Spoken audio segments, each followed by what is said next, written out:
Good morning, ISB Global Pathways students. Just to quickly introduce myself, so I'm Hui and I work alongside my colleague Danielle at the Monash Business School. And we're really excited to present this webinar for you today, which is on, developing your career. So we've got this program called From Day One to Dream Job. And so what I will do is I'll just quickly introduce Danielle. So she's the graduate development coordinator at the Monash Business School, and she has a wealth of experience in HR, in resourcing, as well as with career development. I'm going to now pass it on to her as she delivers this webinar for you guys today. Yeah, and I'll just pass it over to her now. Thank you. Hi, everyone. Nice to see you on this call. I'm looking forward to spending the next hour or so with you to run through everything career related. As Hoy just kindly introduced me, my name is Danielle McAuliffe and I work within the Monash Business School Career Services team. And basically, my role is to support students like yourselves with building your employability skills and then going on to lead successful careers. In terms of the workshop that we've got in store for you today, it's a really jammed-packed one, but it's got all the good things you need to know from setting your career up from day one. And that's what it's really about, is when you arrive here, when you start studying, you've got to launch into some of the things that can really build your employability skills, whether that's a casual job or doing volunteering. And that's what the career services team, myself and the team that I work within, are really here to help you do. So we're really going to be unpacking what you can do, not only within the university, but also externally out in the job market to really set yourself up for success. I'd like to just start with an acknowledgement of country. So Monash University recognises that its Australian campuses are located on the unceded lands of the people of the Kulin Nation and pays its respects to their elders past and present. So my name is Danielle. I am the Graduate Development Coordinator at the Monash Business School. In terms of my background, I've had a wealth of experience in recruitment and HR. So I have a really good understanding of how hiring works and what employers are really looking for, as well as each stage of that recruitment process. Which really helps now that I'm in a career coaching role with helping students like yourself with succeeding with some of those key stages and understanding really how hiring works and what employers are seeking. In the last several years or so, I have moved more into a career coaching capacity. And in my current role, I support a range of different events and programs, as well as providing one-on-one support that essentially build out students' employability skills. So the workshop that you're attending today, you'll see a lot more of those kind of workshops if you engage with our offerings within the graduate development space. So the session I've got in store for you today, as I said, it's a jam-packed one. We're going to start off with understanding what it means to start thinking about your career in terms of understanding what employers are looking for and how to get started.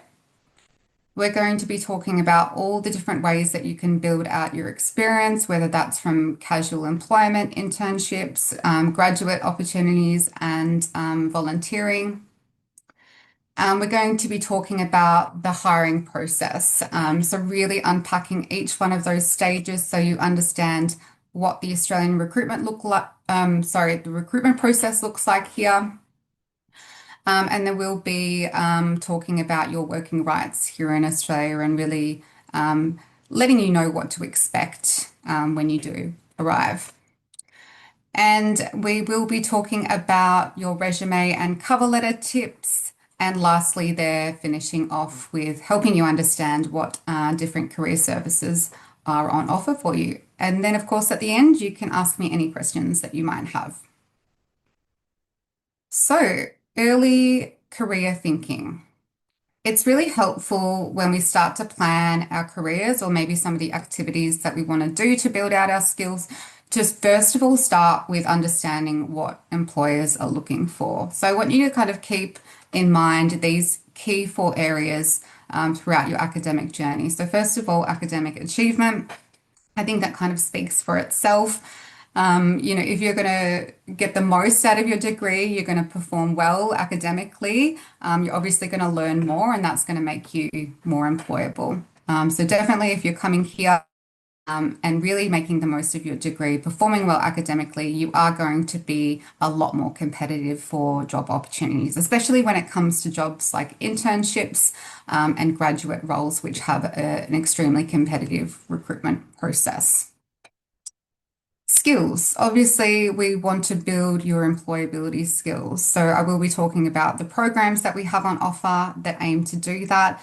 But basically, skills do matter, and soft skills and hard skills fit into this category. So there was a survey that recently was completed by the Australian Association of Graduate Employers, and they said the main skills that employers are seeking at the moment are communication, teamwork, resilience, and problem solving.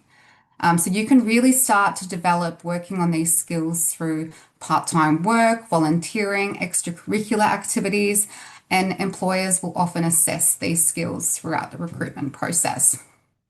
There obviously will be technical skills required depending on what you're studying as well.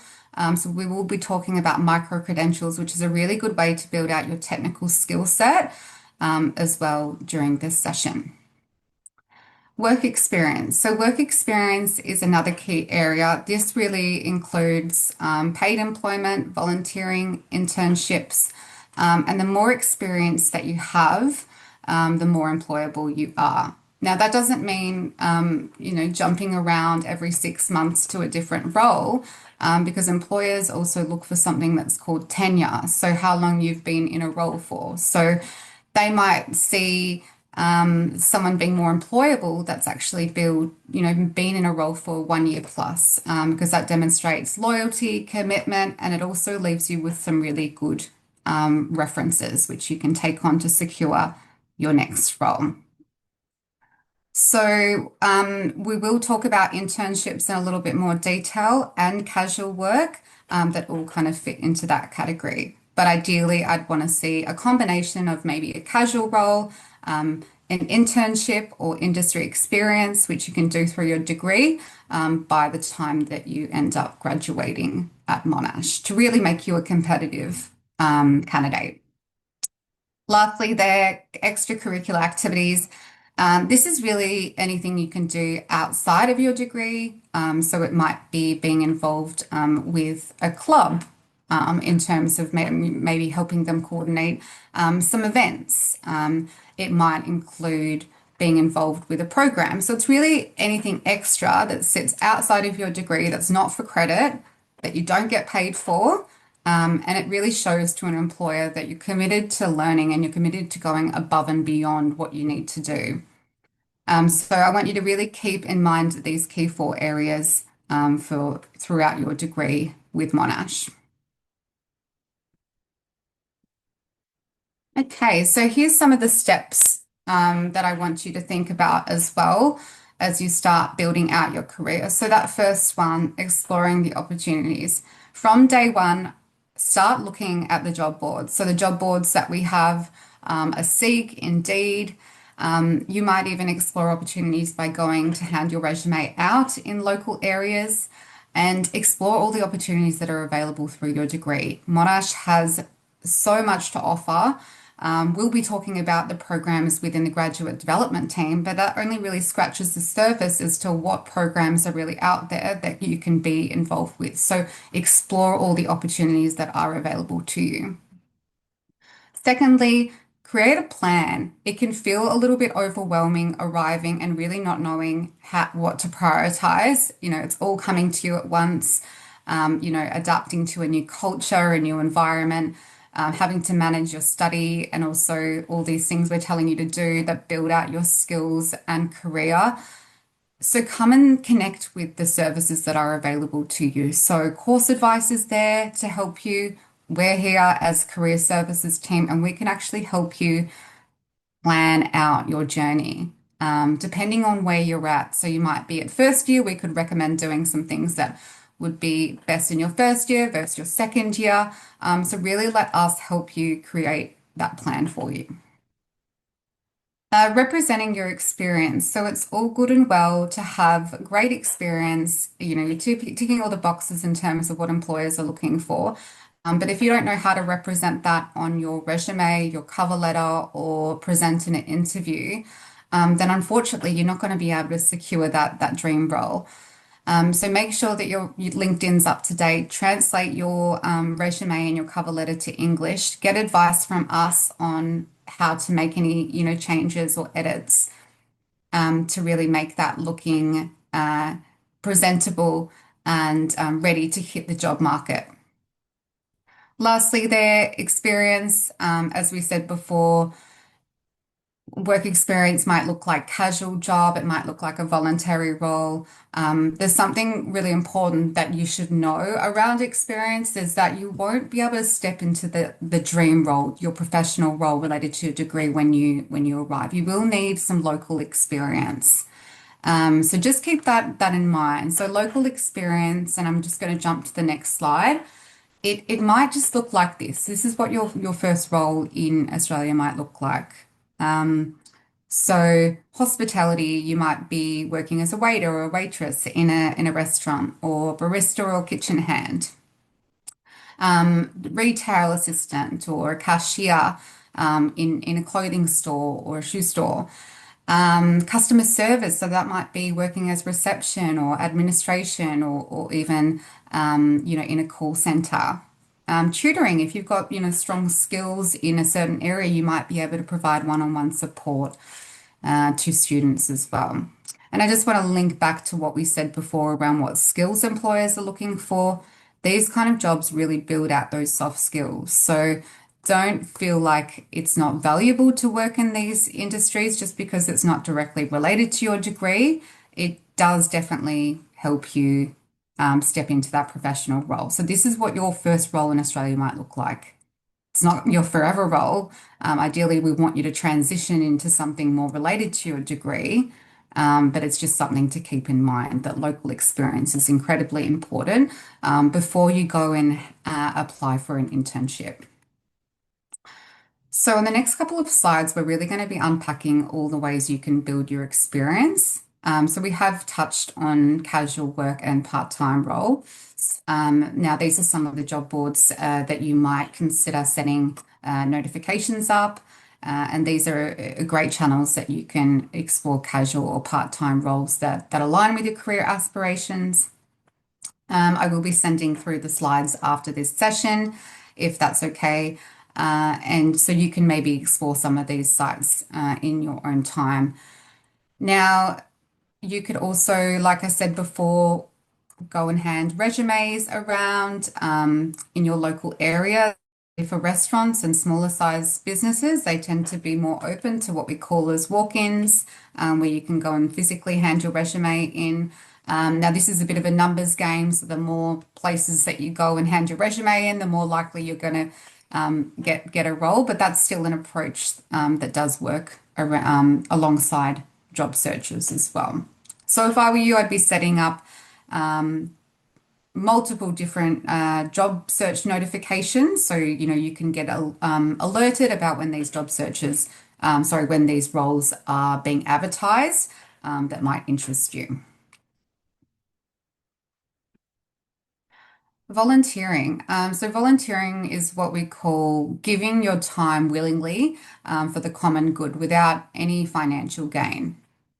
So volunteering, it might not be directly related to your degree. Again, it might just be, working in a soup kitchen or helping out, a charity for a volunteering event. There's a range of different opportunities that you can pursue in the volunteering space.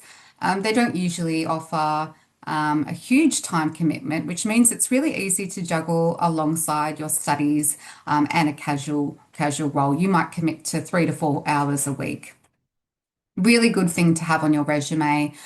Shows that you want to kind of give back to the community as well. And it's a good way to really explore, what your interests are. So, for example, if I reflect on myself, when I was at university, I worked in a volunteering role on a counselling helpline, and I really enjoyed that alongside my studies. It made me realize that I really liked helping people. I was, you really liked directing them on where they could get support. And it was a role where I realized that people was something that I really needed to follow through with throughout my career. So that's how I got into human resources and HR. So I used this opportunity to kind of help guide my future direction, which I really encourage you to do. So the more opportunities that you engage with, the more likely you are to learn more about yourself and what that career direction looks like for you. Your strengths, your interests, and maybe some areas of improvement there as well.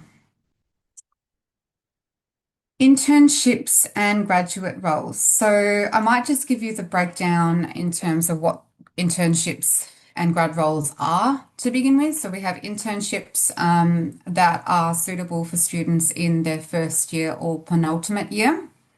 That's your first or second year. Now you will usually do an internship while you're studying, so while you're still at university, and it usually falls within your winter or the summer breaks.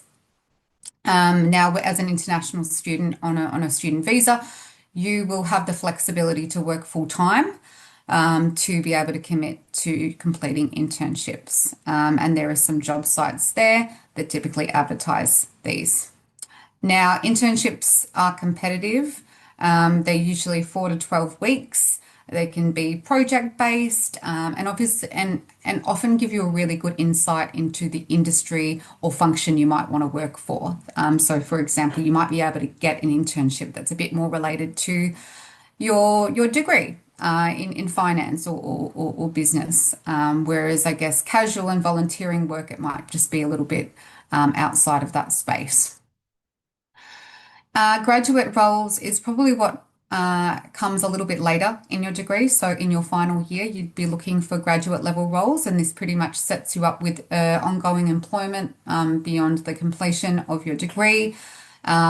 Sorry, usually it's 1 to 2 years, and then it can be ongoing depending on the employer that you're with. And it's full-time paid employment. You get very structured and supportive training, and it's a great way to set your career up. Both are very competitive, but not impossible to secure, and we are here to kind of support you through that process as well. Academic results are really important for internships and grad roles, and also some of the things we mentioned before. So you probably will have to have done some extracurriculars, maybe have a casual role, and be doing some of the things that I've mentioned in the earlier slides. Clubs and societies. So Monash offers a range of different clubs and societies from academic to sports, cultural, special interests. There's so many clubs. I think there's about 120 from memory that you can be involved with. And it's a great way to get involved with other students that are studying at Monash. They run events and it's, they're really fun and educational. And it's really important that you start kind of networking with your fellow classmates, as these classmates can really help you in the future as well. So we'll unpack a little bit more around what networking and the value of that, but being involved with a club or society and being actively involved, so actually, going to the events and the offerings that they have, is a great way to start to meet new students, other students that might be studying what you are, because the students that you're in the classroom with today, these are your future networks. They might be, go on to lead successful careers, and at one point, some point in time, you might need to, leverage that relationship. So it's really important to start to not only come to Monash, but also start to build relationships and be involved with some of these things the university has to offer. Graduate development programs. These are some of the programs that my team focuses on and delivers. Now, as I mentioned earlier, this only scratches the surface as to all the programs that are available at Monash on a broader level. The social impact hackathon, case competitions, and the graduate development experience kind of follow the same structure where you work in small groups, you're given a case or I guess a business problem to crack, and you have to work within that group to provide, brainstorm a range of recommendations and present that back to judges. It follows that kind of structure. So that those kind of programs build out your analytical skills, your teamwork skills, and problem solving, and also give you the opportunity to often present as well. The graduate recruitment immersion program is something that we run in the final year for students, a simulated graduate recruitment process. And we believe that by giving you exposure to the process, you're more likely to succeed with the real thing. It's also accompanied by workshops as well. And our industry and alumni mentoring program is one of our flagship programs that we run both semesters. We partner you with a mentor, someone that's more experienced in your field of interest, might be related to your degree, and through a 12-week program, you get one-on-one guidance and support from that mentor. We also offer a range of professional development events and networking events within that program as well.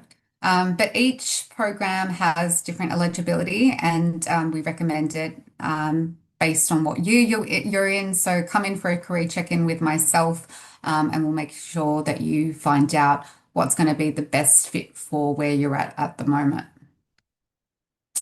Micro credentials. So these are short courses that you can do to acquire industry level skills or technical skills. It can be a great way to demonstrate your interest in a certain area.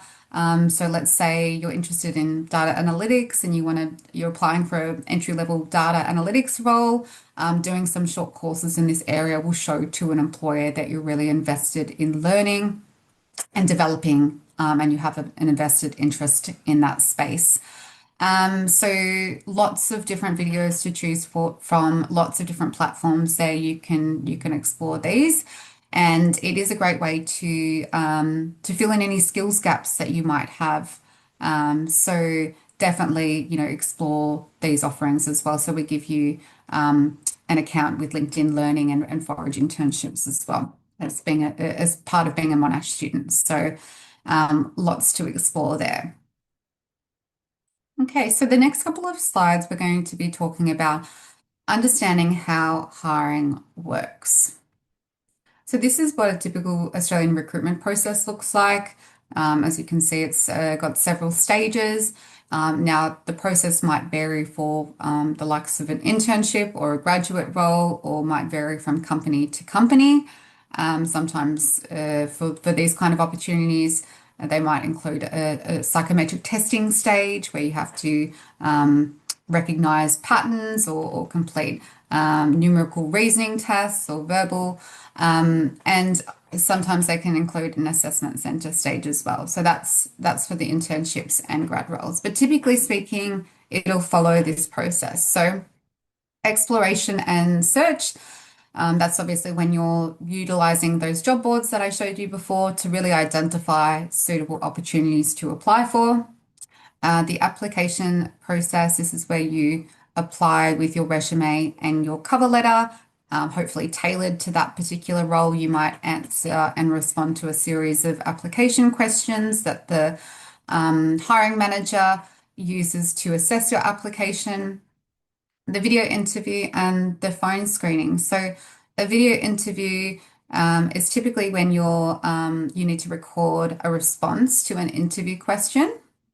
It can be a little bit awkward and a bit uncomfortable, but that is a really typical way that companies are using to shortlist these days, especially when they get a large volume of applications. So you'd be kind of recording your response to a screen, basically. Phone screening is still something that is typically used when you're speaking to the hiring manager over the phone. They're asking you a series of questions. And following on from that, you would be invited to a panel or a group interview. So that's when you'd be asked a series of motivational and behavioral style interview questions. And it really gives you a good opportunity to ask the employer any questions, because you need to make a decision about whether that employer is right for you, just as much as they need to make the call on whether they think you're a good fit for the role. Following on from that is reference checks. Reference checks is still a key part of the recruitment process. So this is what I mentioned before around the importance of a casual or a part-time role that you've been in for maybe 1 year plus. A lot of companies will ask for a manager to be your reference. So if you've worked there for a year plus and you've, been a really great loyal employee, sorry, they're most likely to give you a reference check, which might actually help you secure, that dream job. Offer employment comes next, which is your contract, which has your employment conditions, hours, etc. Another great way you can start to explore job opportunities is through the hidden job market. Now, as you can see, the iceberg there, we've got the visible job market, which is the tip of the iceberg. That is where we search on the job searching sites that I shared with you earlier. That's what we see on the job boards. Down below is the hidden job market. So that's where jobs might come through from word of mouth, through referrals, through people that you actually know through your network. So many jobs can be found via the hidden job market, and they're not advertised publicly. So an employer might go to their current, workforce. We're looking for a role for a business and finance intern. Does anyone know anyone in their network that might be suitable for this role?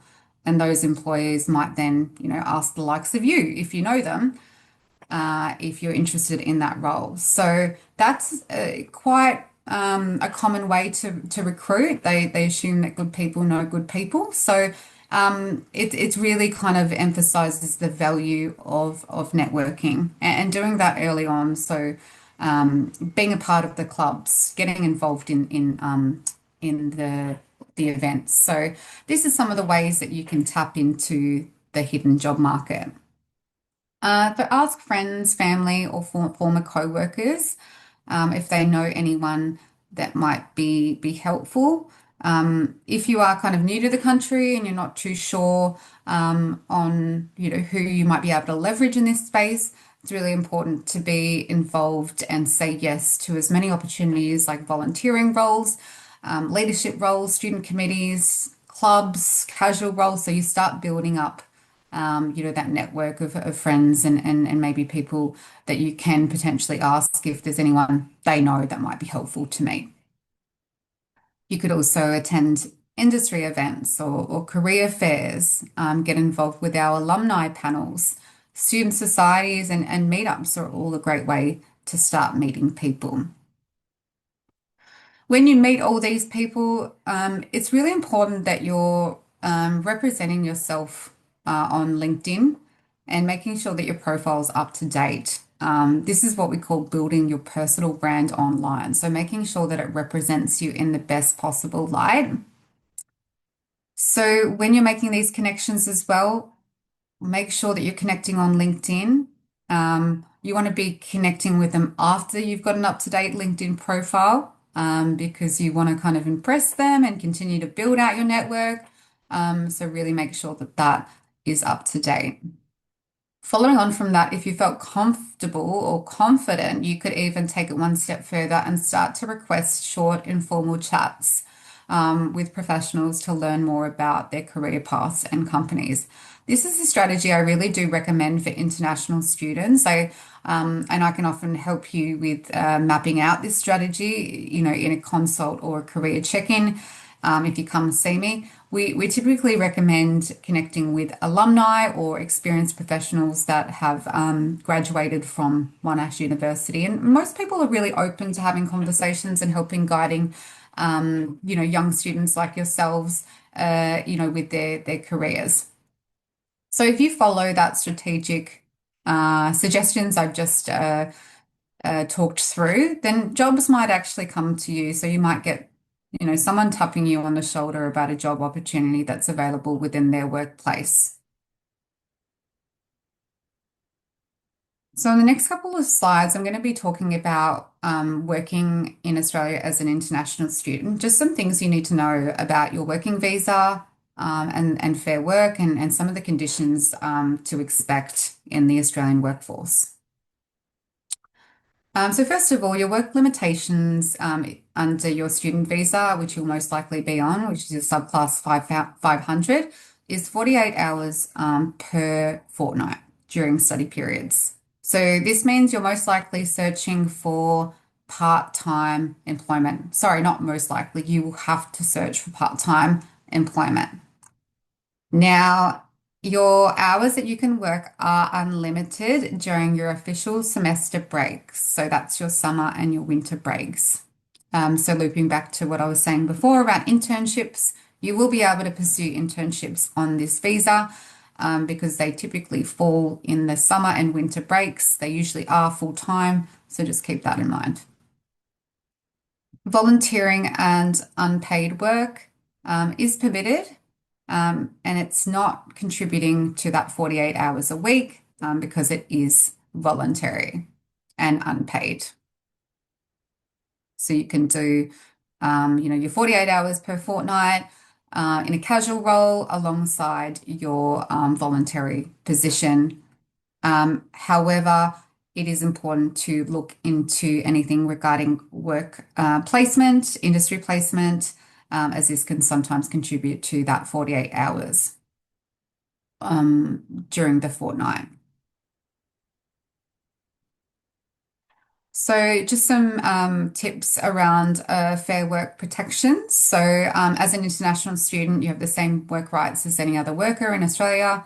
The minimum wage here per hour is $24.10. Pay slips must be provided within one working day of being paid. And typically speaking, if you're in a casual role and not on a ongoing continuing role, you will get paid weekends, late night shifts, and additional pay will be allocated during those times. So you will have additional pay on weekends, holidays, and late night shifts. Now, the only exception to that is if you were in a continuing full-time role and there was some sort of condition in your employment contract which said otherwise. Your employer must provide a safe and healthy working environment. So if there's anything that's making you feel uncomfortable at work, this shouldn't be the case. You should feel safe psychologically and physically at work. And I might share some resources on that after so you can have a little bit more of a read about fair work and anything else that might interest you in that space. So some of the common issues to look out for, which I have had international students have come to me and with these concerns before.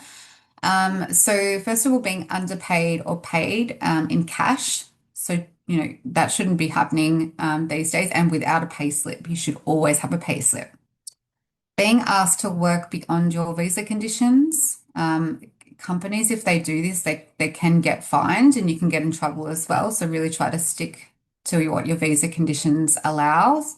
Not receiving superannuation. So that is, it has happened before, not only to international students, but also, other employees as well. You should be always earning superannuation if you earn above $450 a month. Being unaware of your right to refuse unpaid trial shifts. So if you're getting a trial shift, if they're saying come in for the day, we want to test you out, you should be getting paid for that. So just be aware of that. Training providers charging international students for arranging internships. So I've seen this a lot. Look, I've had students that have gone down this pathway, but I think I would really encourage you to explore options of not paying for internships before you go down this pathway. Some of them can be a little bit dodgy. So please come see us for support on the best way to secure an internship before entertaining anything of this sort. Unpaid internships are only legal in limited circumstances, such as when they're a formal part of your university degree. So if you're doing industry placement, industry consulting projects, where you're gaining experience with an employer and it's going towards credit, that's very different to the likes of working for an external employer on an ongoing basis and them not paying you. So, communicating your experience. This is what we were talking about before around great, you've got all this fantastic experience, but how do you communicate this? So this is really around ensuring that you've got your key documents in shape. So your resume to start with, this is your main marketing document. So this is the first interaction that an employer has with you that really showcases your experience, your education, and your extracurriculars. So you really want that, looking sharp. Cover letters. So cover letters these days not as important as they used to be. Still required for a lot of companies. You might also be required to fill out what's called selection criteria responses. So companies still look for cover letters, even though it's on the decline. So really important. This is bringing to life your experience, your motivation, your suitability for the role. So developing those cover letter writing skills is really highly recommended.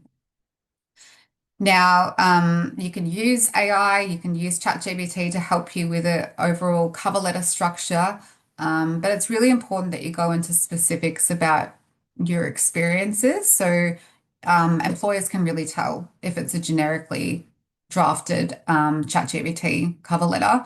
So, just try and use ChatGPT for the structure and overall, like assisting you with writing, but go into detail about your specific experiences and try to kind of change the language up to your own to make it more authentic and real.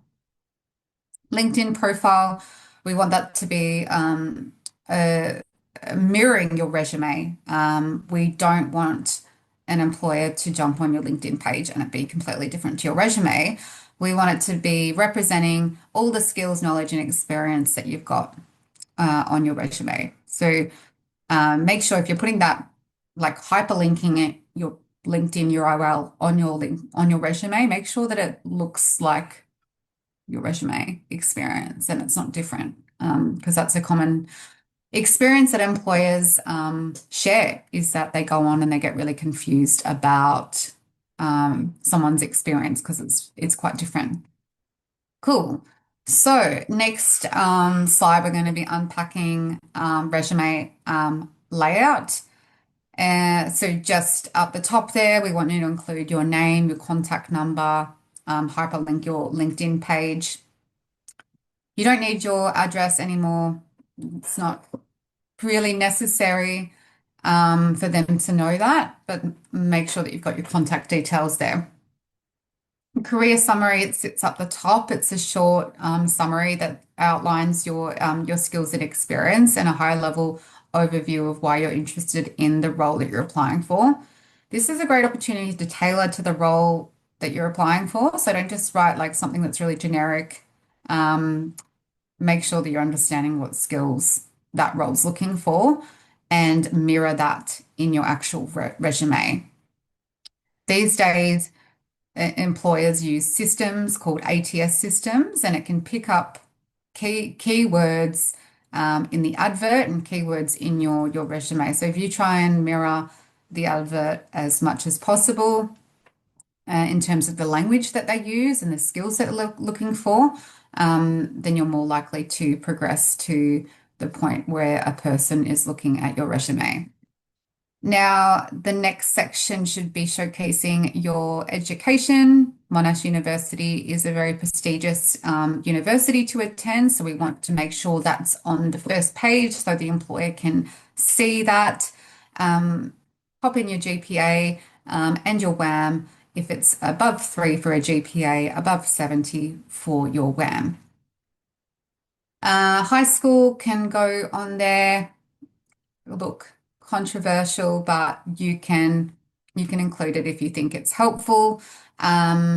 you can just pop it below your university experience. Work experience. So this is all your work experience. It should be in reverse chronological order. So from most recent to latter, and include about 3 to 5 bullet points on your experience. This is outlining your responsibilities that you've performed. And underneath, it's not in this image, but you can also add in a few bullet points around your achievements. So keep that in mind as well.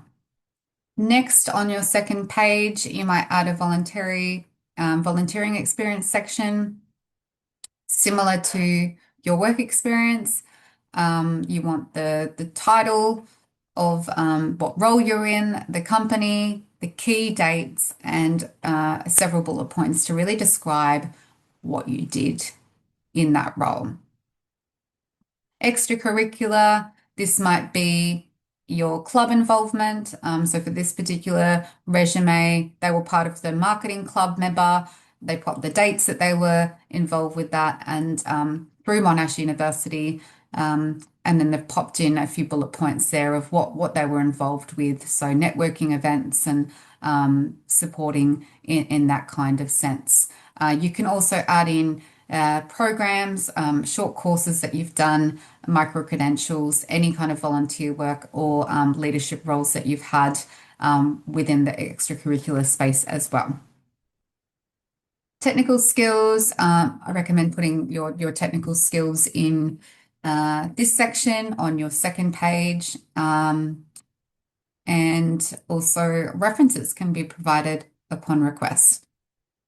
We don't need to pop references actually on your resume anymore. Like you don't need to put their contact details and their emails. Just write references can be provided upon request. If they want to proceed further with you to offer stage, they'll probably just ask you for your references if you haven't put that in the ATS system in the past. So just keep that in mind. Cool. So cover letter structure explained. We want your cover letter to be around 250 to 400 words, 1 page, no longer. At the top of the page there, you'd like to address the hiring manager with as much detail as you have, including the date, the job title, the names of the company, and the address. The first paragraph you're really introducing yourself and explaining why you're writing, including how you learned about the position. Now, in the 2 body paragraphs, you really want to identify what the role is looking for in terms of the selection criteria.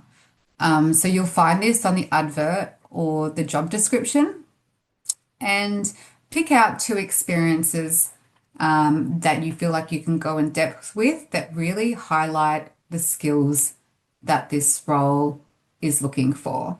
So for example, in this first paragraph, this person's gone into detail about their industry experience.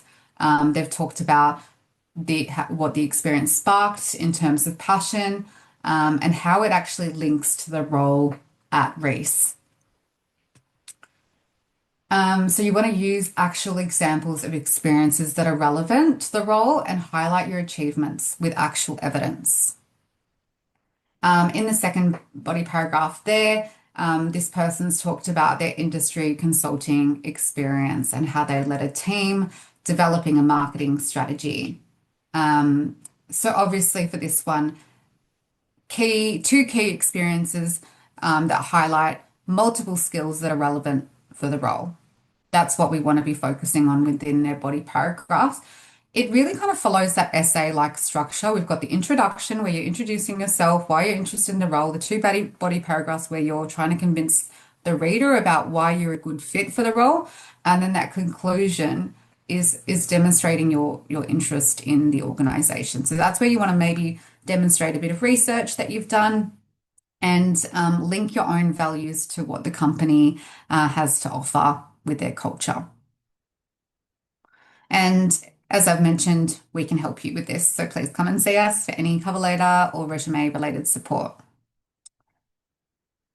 Now, once you've got past the initial application stage with your resume and your cover letter, you're at the interview stage. So, interviews are considered the most important step in the recruitment process for 77% of employers. It's the next phase in marketing yourself, earned by submitting a standout application. So, not all candidates get interviewed, only the best of the best that have been reviewed.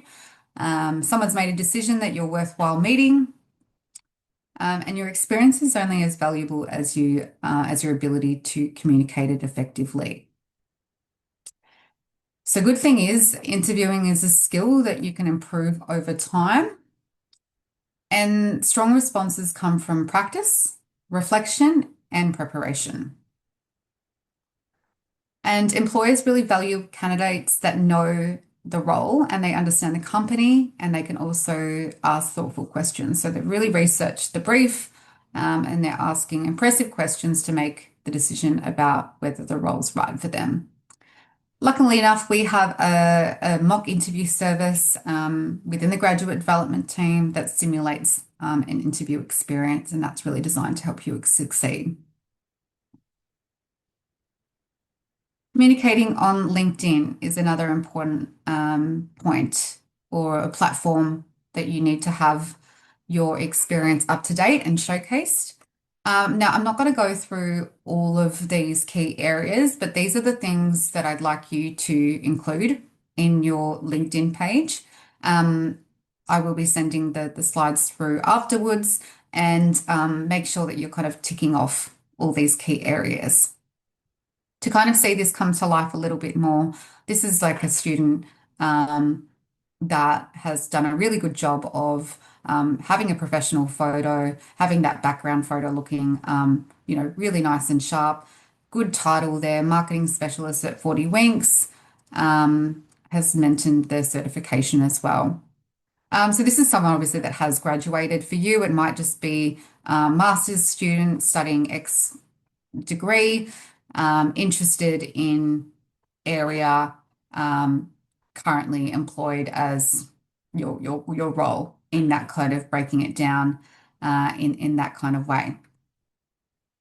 And ideally, we want your experience to look a little bit like this. So as you can see here, some Monash student involvement within clubs. He's done an internship and also a part-time role when he started out. He's got his degree on there. He's linked some of the key skills that he's gained throughout these experience, done some certifications, also done the mentoring program, and also been a peer mentor. So that's one of our students that I've met with who's in our final year, just about to graduate. And that's what I really want you to be thriving towards, is having all those areas in your LinkedIn page filled out. Now, just a little note around introductions. When you are connecting with people on LinkedIn, make sure that you're connecting with a note. Where did you meet this person? Make sure you note where you met them, because it's really helpful in, let's say, 3 years' time, that you have that record of where you've actually met that person. So, hi, Chris, currently studying this. I'd love to have you in my network. It was great to meet you at X event. That's going to create a record or a history for you. So if you ever need to reach back out to Jane Doe, you know where you met her and you can kind of keep that conversation flowing. Everyone you meet, add a note. You can see the difference there with Sam from Monash, who hasn't added a note. It just makes a whole lot of difference. So when you're making those career connections, please make sure you're adding a note and customizing to each person. Okay, so in terms of the career support that you'll have areas to break down. So first of all, you've got Career Connect. That's our central careers team. They're on offer for all students throughout the university.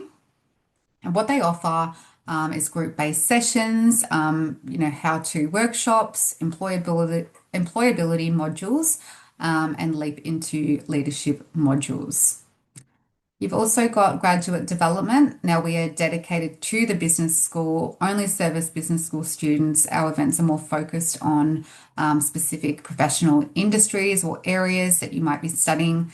We offer mentoring programs, Excel workshops, mock interviews, career check-ins, and we have lots of industry come in and present at events.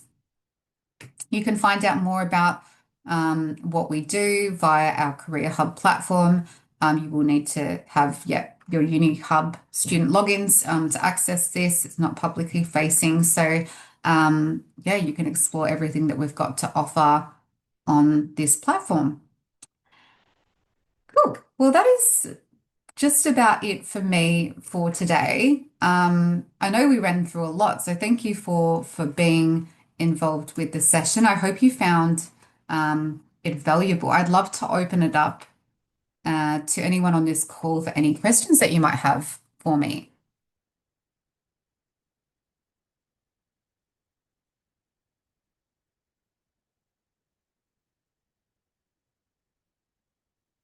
Any questions? If you want to pop it in the chat, feel free. Or maybe I'll just see you when you start studying here.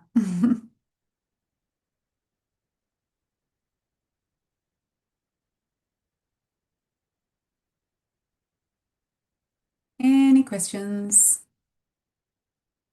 If there's no questions, there is going to be a feedback survey shared in the chat shortly by Ling, and I'd love you to please fill out that survey.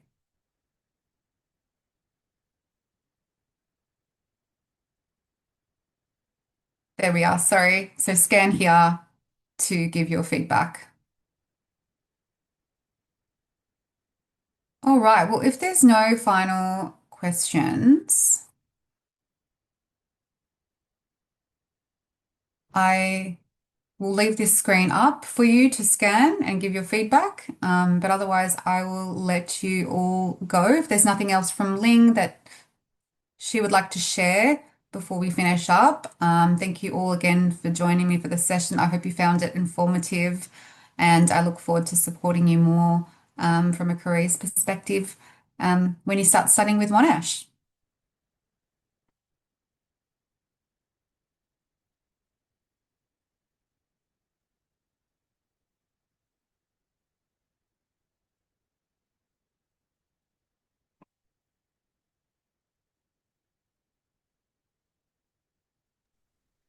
On behalf of Global Pathways teams, I would like to say a heartfelt thanks to Miss Daniel for your interesting sharing today.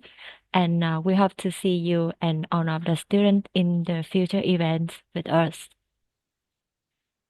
Thank you so much.